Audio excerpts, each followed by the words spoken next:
मोदी मोदी मोदी। देश का नेता कैसा हो? नरेंद्र मोदी जैसा हो। नरेंद्र मोदी जिंदाबाद, नरेंद्र मोदी जिंदाबाद। भारत माता की, भारत माता की। वंदे वंदे। नरेंद्र मोदी जिंदाबाद, नरेंद्र मोदी जिंदाबाद। देश का बेटा कैसा हो? देश का नेता कैसा हो? हम सबों के बीच देश के यशस्वी प्रधानमंत्री, विश्व के सबसे लोकप्रिय नेता, सभी माताओं का बेटा, हम सभी बहनों का भाई, हम हजारों करोड़ों कार्यकर्ताओं का आदर्श, हम सभी का प्रधान सेवक मंच पर उपस्थित है। एक बार अपने जगह पर खड़े होकर जोरदार तालियों से उनका स्वागत करें। तालियां दूर तक जानी चाहिए। अपने स्थान पर खड़े हो जाएं। ये तालियां दूर तक जानी चाहिए। चंपारण की आवाज है। फिर से बोलिए, नरेंद्र मोदी जिंदाबाद, नरेंद्र मोदी जिंदाबाद। देश का नेता कैसा हो? देश का बेटा कैसा हो? इसी के साथ आज के इस कार्यक्रम की शुरुआत हम करेंगे। सबसे पहले हमारे विश्व के सबसे लोकप्रिय नेता, हमारे राष्ट्र पुरुष, देश के यशस्वी प्रधानमंत्री श्री नरेंद्र मोदी जी को बापू की कर्मभूमि मोतिहारी की इस पावन धरती पर मंच पर हमारे सांसद श्री राधा मोहन सिंह जी बापू की मूर्ति और अंग वस्त्र से उनका स्वागत करेंगे। जोरदार तालियां बजती रहनी चाहिए। बापू की मूर्ति और अंग वस्त्र से माननीय प्रधानमंत्री जी का चंपारण की ऐतिहासिक धरती पर सम्मान हो रहा है। तालियां बजती रहनी चाहिए। यह सम्मान का सिलसिला है। तालियां बजती रहनी चाहिए।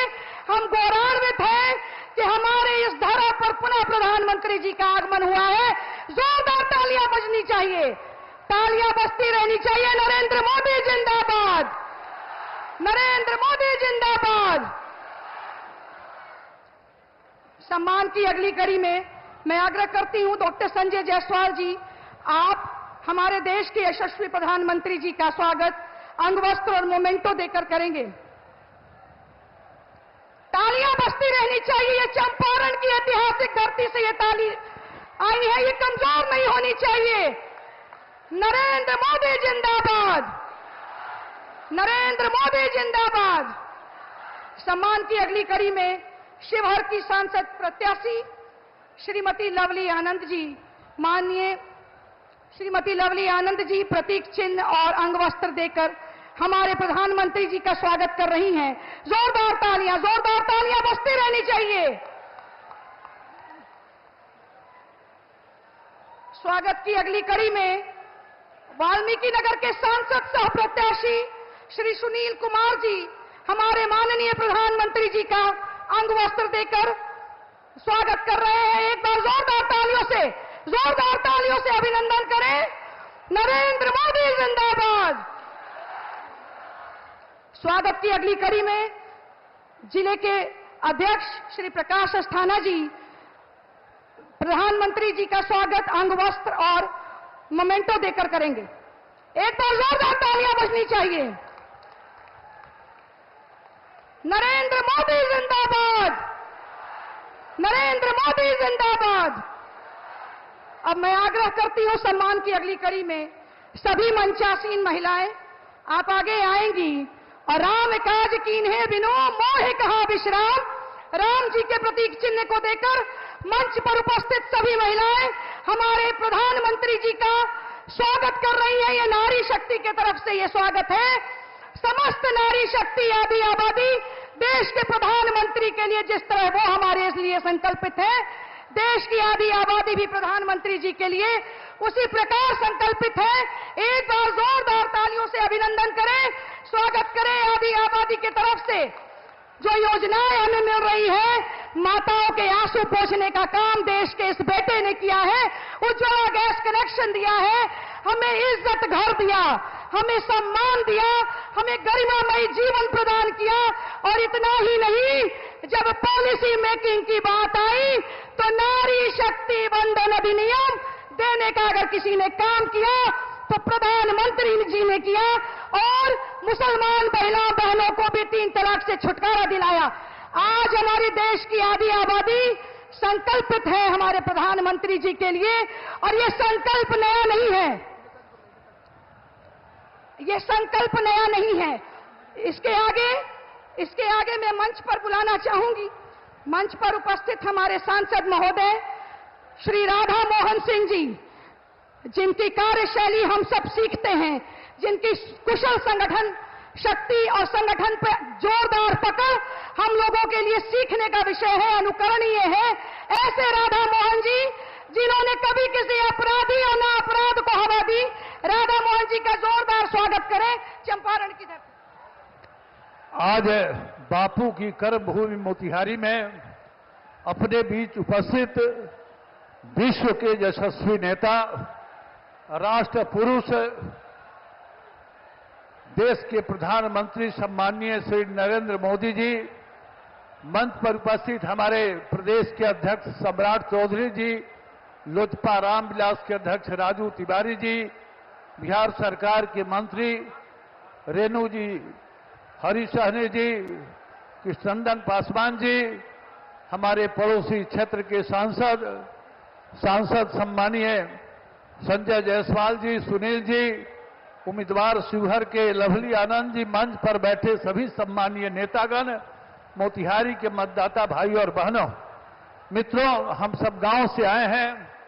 हम सबके ध्यान में होगा कि गांव के मंदिर में हम एक पुजारी नियुक्त करते हैं और उस पुजारी का काम है मंदिर की साफ सफाई करना, लोगों की सेवा करना और प्रसाद वितरण। ये काम मंदिर के पुजारी का है, जिसे आपने गांव में नियुक्त किया है।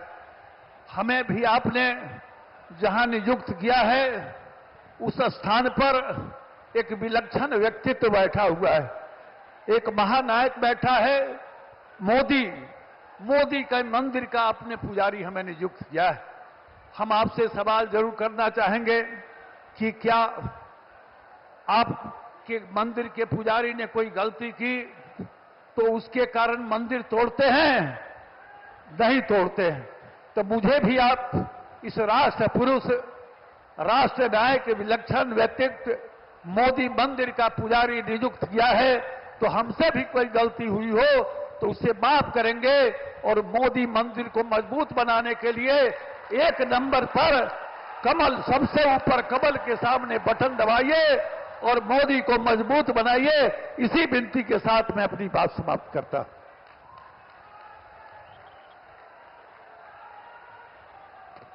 इसी के साथ मैं आग्रह करती हूं हमारे बिहार के यशस्वी डिप्टी सीएम सह प्रदेश अध्यक्ष श्री सम्राट चौधरी जी का जोरदार तालियों से स्वागत करें।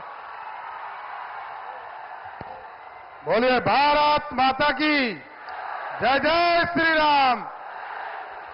आज दुनिया के सबसे बड़े लोकतंत्र के सबसे बड़े नेता आदरणीय नरेंद्र मोदी जी का मैं इस पावन धरती पर स्वागत करता हूं, चंपारण की पावन धरती पर। और इस मंच पर उपस्थित सभी हमारे जो उम्मीदवार हैं, आदरणीय राधा मोहन सिंह जी, आदरणीय डॉक्टर संजय जायसवाल जी, आदरणीय लवली आनंद जी, आदरणीय सुनील कुमार जी और इस सम्मानित मंच, मैं सिर्फ ये कहना चाहता हूं कि आपने 70 वर्षों के आजादी के बाद 2014 में जब देश के यशस्वी प्रधानमंत्री आदरणीय नरेंद्र मोदी जी को बनाया, साथियों, ये 10 देश बदल रहा है और देश मजबूती के साथ दुनिया में जिसका डंका बज रहा है। हम यही आग्रह करेंगे, जो कमिटमेंट पूरा आदरणीय प्रधानमंत्री जी ने किया है इस देश को विकास की ओर ले जाने का, देश को आगे गरीब कल्याण में आगे बढ़ाने का, हम यही आग्रह करेंगे आज चंपारण की पावन धरती पर कि एक एक वोट 25 तारीख को कमल छाप और तीर छाप के निशान पर देकर फिर से नरेंद्र मोदी की सरकार बनाने का काम कीजिएगा। बहुत बहुत धन्यवाद।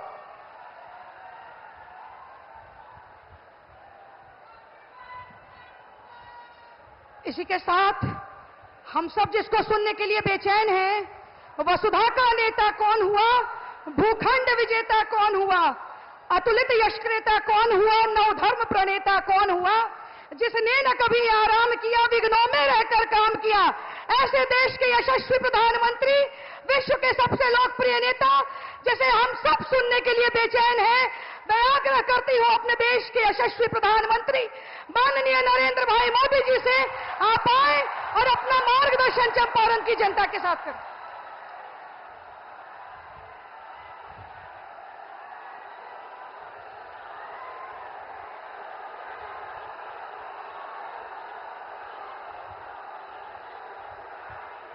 भारत माता की, भारत माता की। रउआ लोगन के हमार प्रणाम पहुंचे।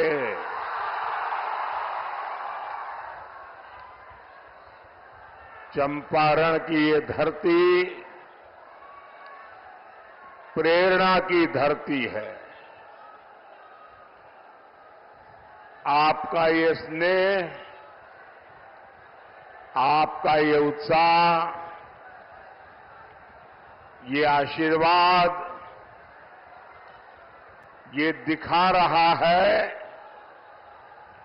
कि छठे और सातवें चरण में देश में क्या होने वाला है।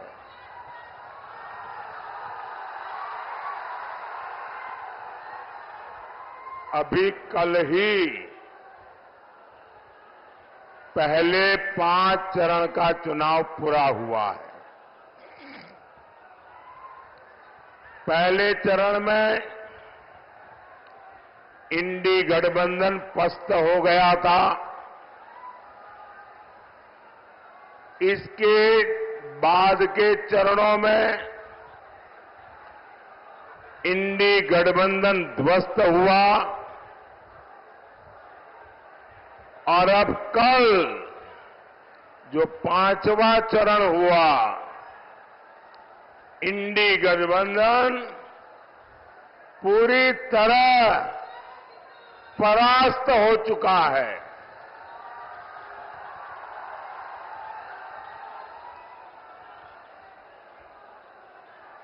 खुद को जनता का माई बाप समझने वाले इन्हें जनता ऐसी करारी हार देगी, ऐसी करारी हार देगी कि दुनिया देखती रह जाएगी।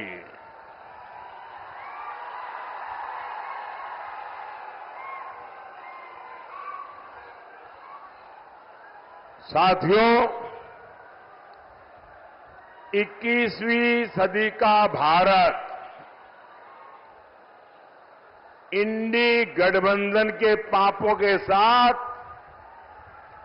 आगे नहीं बढ़ सकता।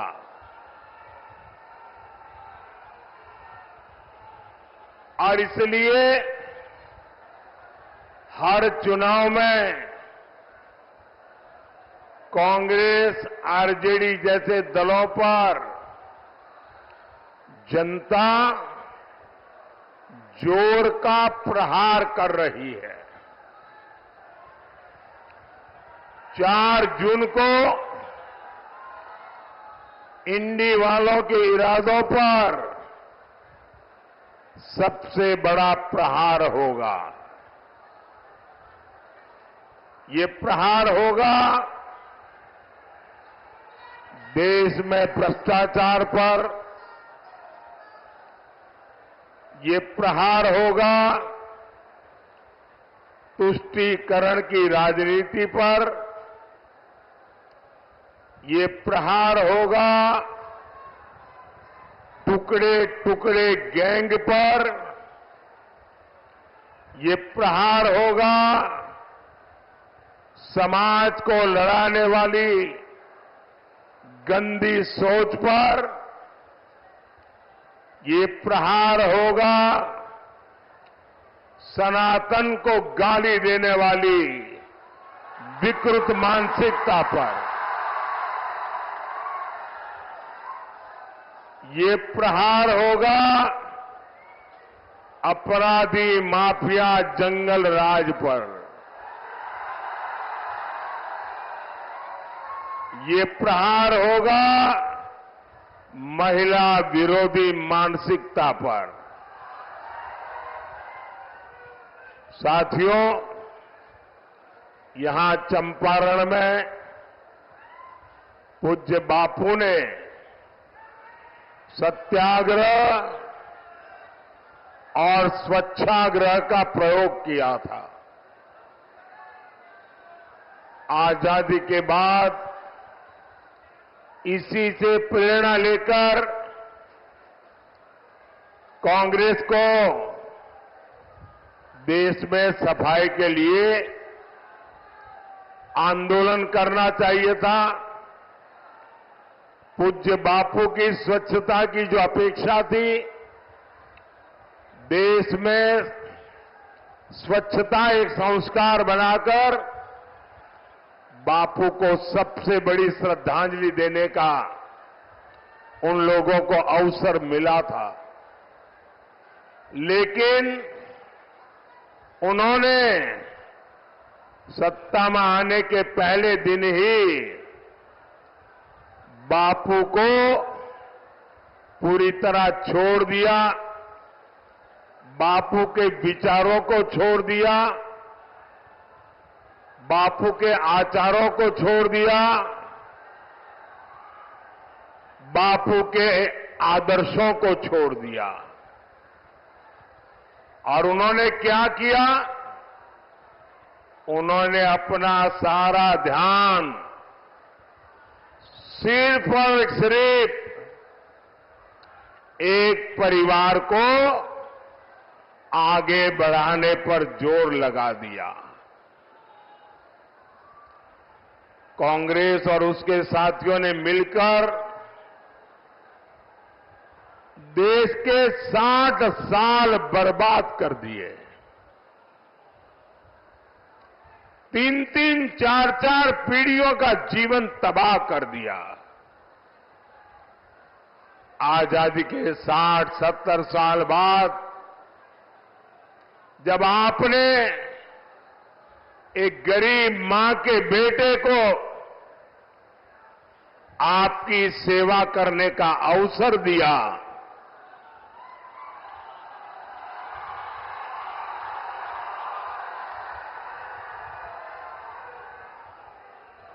और 60-70 साल बाद जब मोदी आया, तब घर घर शौचालय पहुंचा।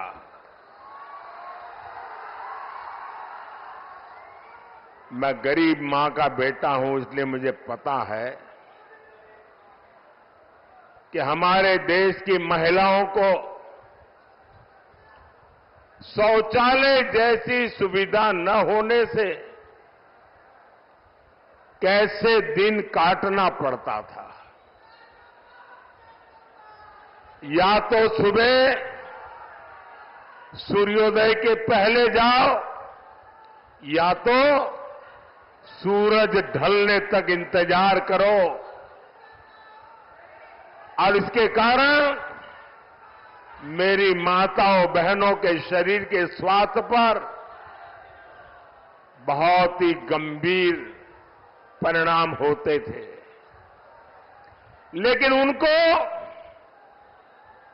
शौचालय की जरूरत गरीब को क्यों है, शौचालय की जरूरत मेरी मां बहन को क्यों है, इसकी समझ तक नहीं थी भाइयों।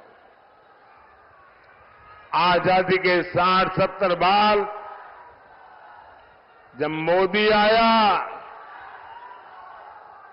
तो हर घर में बिजली पहुंची।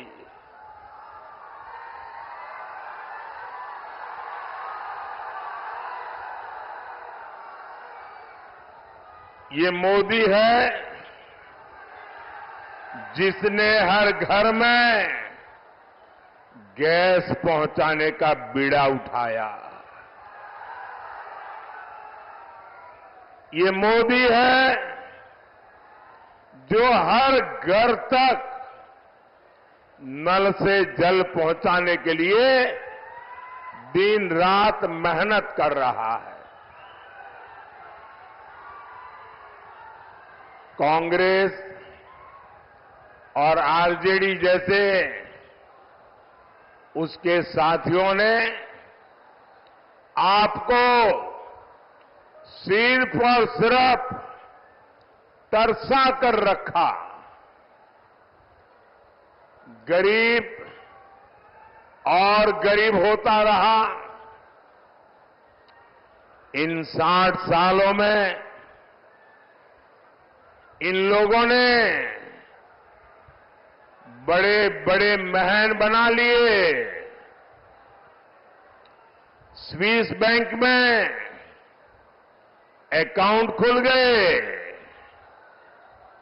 आपके पास पेट भरने को अन्न नहीं था। लेकिन इन लोगों को तिजोरी में नोटों की गड्डियों, नोटों के पहाड़, उनकी अलमारियां नोटों से भरी रहती है। आपके बच्चों के पास पढ़ने के लिए स्कूल नहीं था, लेकिन इनके बच्चे विदेशों में जाकर पढ़ते रहे। गरीब परेशानी में था, मुश्किल में था, लेकिन इन्हें कोई फर्क नहीं पड़ता था। साथियों, देश में गरीब की पूछ तब शुरू हुई जब गरीब का ये बेटा प्रधान सेवक के रूप में आपकी सेवा में खपने लगा। पिछले 10 साल में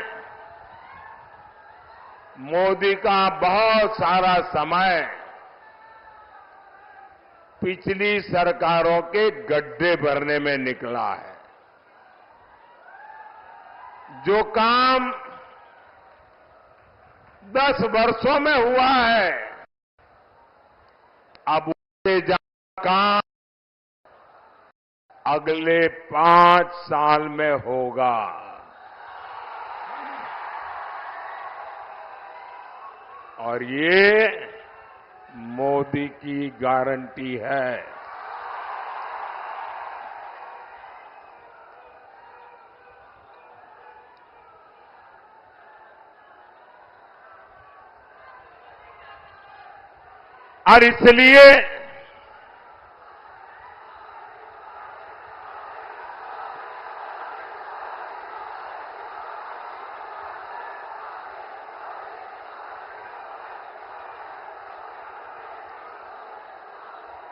और इसलिए साथियों, मुझे केंद्र में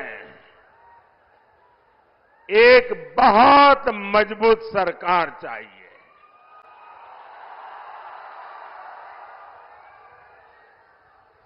और मजबूत सरकार मोदी को, मोदी के परिवार को मजबूत बनाने के लिए नहीं, मजबूत सरकार आपके बच्चों के भविष्य के लिए।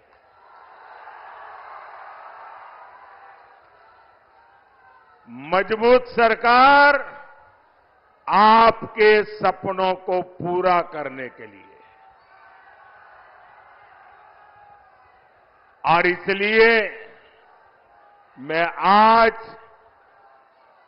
पूज्य बापू की जन्मभूमि गुजरात से, पूज्य बापू की कर्मभूमि में आपसे आशीर्वाद मांगने आया हूं।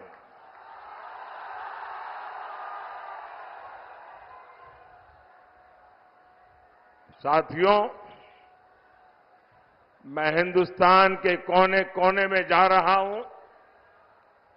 जनता जनार्दन के दर्शन करने के लिए जा रहा हूं। 10 साल के मेरे काम का हिसाब देने जा रहा हूं और जहां भी गया हूं एक ही स्वर सुनाई दे रहा है।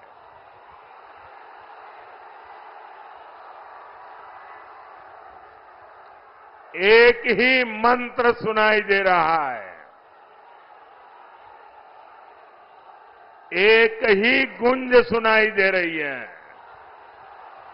फिर एक बार, फिर एक बार, फिर एक बार, अब की बार, अब की बार 4 जून। भाइयों और बहनों, जो लोग चांदी का चम्मच लेकर पैदा होते हैं उन्हें पता नहीं होता मेहनत क्या होती है।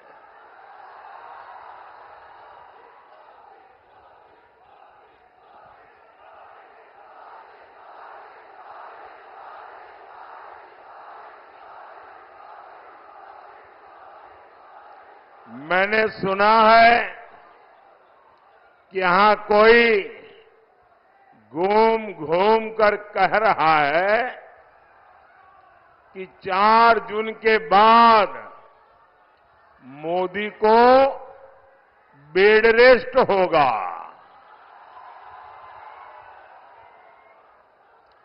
भाइयों बहनों, मैं तो परमात्मा से प्रार्थना करता हूं, मैं तो यही कामना करता हूं, मोदी तो क्या, देश के किसी भी नागरिक के जीवन में बेड रेस्ट की नौबत नहीं आनी चाहिए।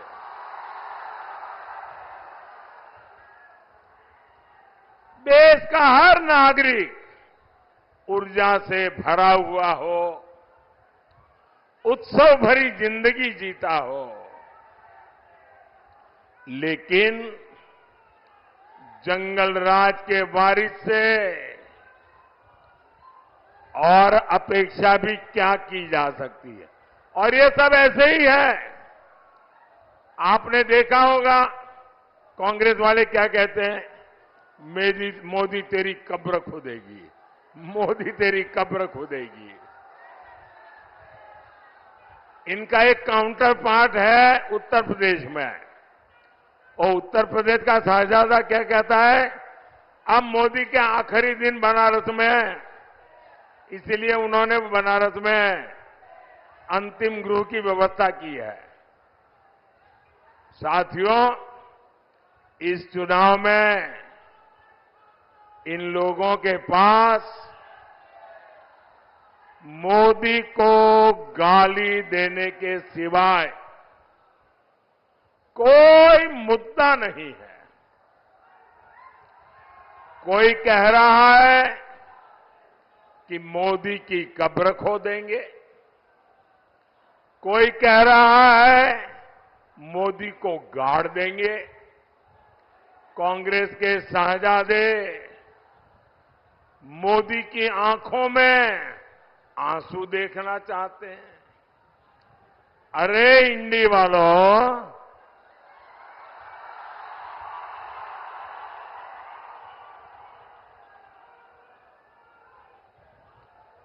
अपनी मनमानी से, आपकी इच्छा से अब देश नहीं चलता। इंडी वालों की आंखों में भले ही मोदी खटकता हो, लेकिन देश के लिए, देश के दिल में मोदी है। हर दिल में मोदी है, और हर दिल एक ही बात कह रहा है, फिर एक बार, फिर एक बार, फिर एक बार। भाइयों और बहनों, 4 जून को हार सामने देख इंडी गठबंधन वालों की बौखलाहट बढ़ती जा रही है। अब ये मोदी की योजनाओं पर सवाल उठा रहे हैं। मोदी गरीबों को मुफ्त राशन क्यों दे रहा है? भाइयों बहनों, इन्होंने हिंदुस्तान देखा ही नहीं है।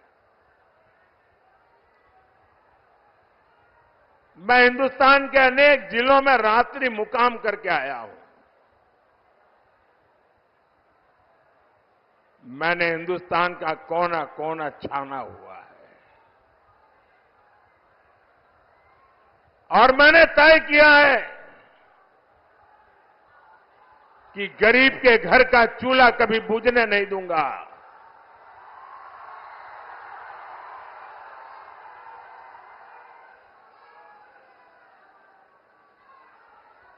रात को जब बच्चे भूखे पेट सोते हैं तो उस मां पर क्या बीतती है, इसका मुझे पता है। और इसलिए मोदी गरीब को मुफ्त राशन देता है, देता रहेगा।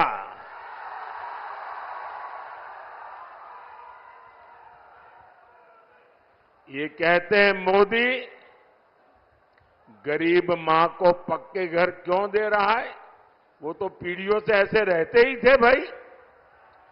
मोदी गरीबों को मुफ्त इलाज की सुविधा क्यों दे रहा है? भाइयों बहनों, मैं जानता हूं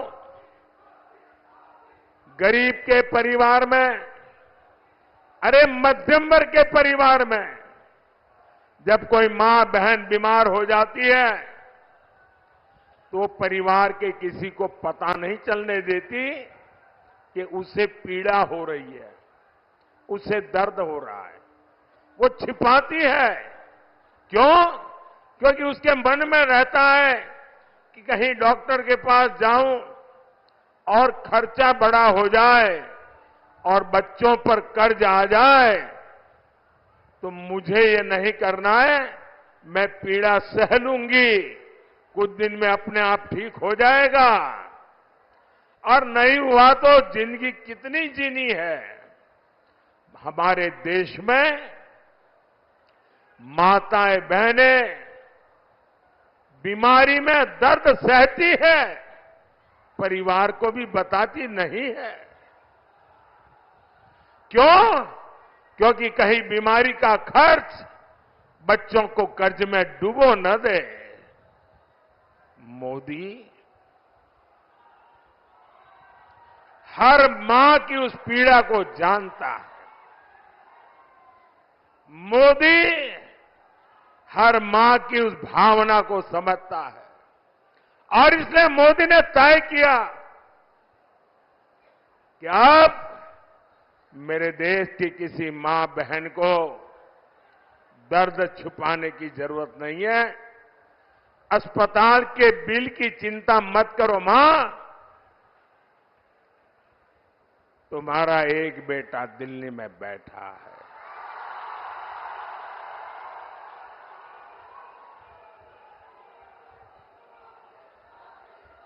अब तुम्हारी बीमारी का खर्च ये तुम्हारा बेटा उठाएगा।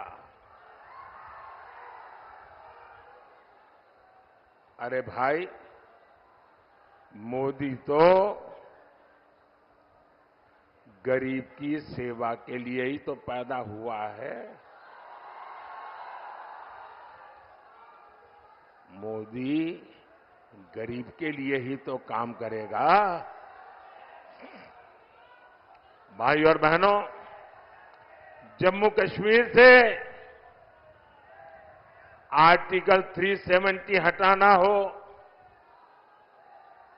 राम मंदिर का निर्माण हो,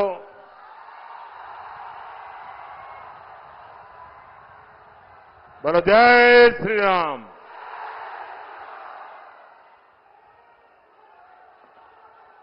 अब ये कैसे लोग हैं? प्रभु राम के लला का प्राण प्रतिष्ठा का कार्यक्रम, भव्य राम मंदिर का निर्माण, ये मंदिर वालों ने उनके घर जाकर के निमंत्रण दिया कि आप प्राण प्रतिष्ठा में आइए। उन्होंने निमंत्रण ठुकरा दिया। राम लला के प्राण प्रतिष्ठा का निमंत्रण ठुकरा दिया। ये ऐसे लोग हैं कि एक इंसान जिस पर अदालत ने चोरी करने के गुनाह में सजा की है, जो जेल काट रहा है, बीमारी के कारण घर आने का अवसर मिला है, उसके घर जाकर के बढ़िया बढ़िया खाना पका करके खाने की फुर्सत है, लेकिन राम लला के हाथ जाने की फुर्सत नहीं है।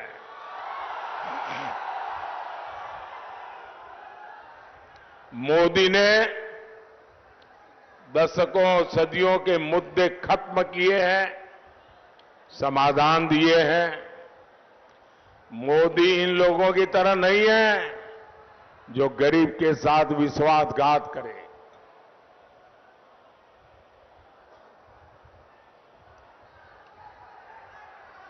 मैं तो जहां जाता हूं अपने काम का रिपोर्ट कार्ड देता हूं। मैं इंडी गठबंधन वालों से पूछता हूं, भैया बताओ, अरे तुम्हारा रिपोर्ट कार्ड क्या है? जो लोग नौकरी के बदले जमीन अपने नाम लिखवा ले, वो युवाओं के बारे में सोच सकते हैं क्या? वो युवाओं का भविष्य बना सकते हैं क्या?